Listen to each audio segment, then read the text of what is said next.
mahakasika kosa ny sampana mpamonjy voina miisa 7 mirahalahy ny mpamonjy voina no zaraina mari-pahaizana androany sy tetsy amin'ny commune n'Antananarivo renivohitra fiofanana izay miompana indrindra amin'ny fiarovana ny tontolo iainana moa no natrehany izy ireo nandritry ny enim-bolana ny akon'izay no tanterahana androany fizarana mari-pahaizana mareo mpamonjy voina miisa 17 mirahalahy izay nanaraka fiofanana nandritra ny enim-bolana nanomboka ny 12 ny volana jona 13 sy 14 ny fiofanana izay nitanterahana teny amin'ny fitoerana lehibe azana ara-kolontsaina mirindra ao amin'ny tontolo iainana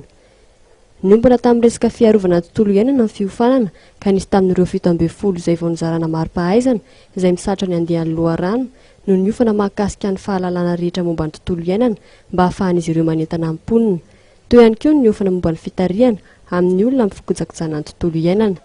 ireo moa dia sapeur-pompier ireo ary tsy afaka misaraka amin'ny efa namany miasa ao fa eo amin'ny fanatanterahana kosa ny fianarana izay nataony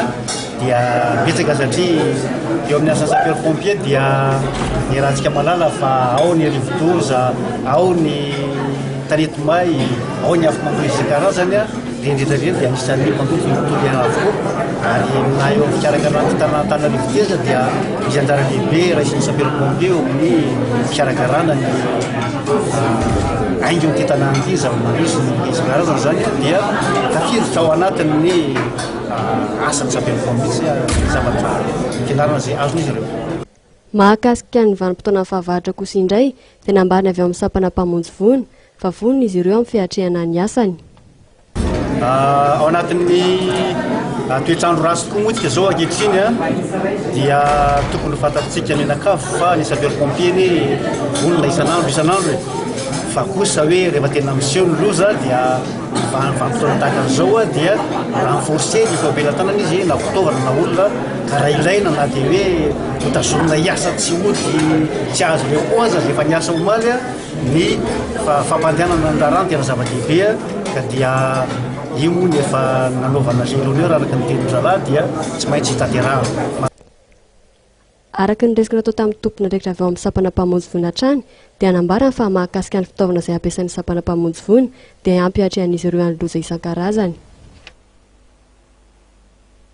ampatsahivina indray ary ianao amin'ny ity anio alakamisy ity fa hivoaka rampitso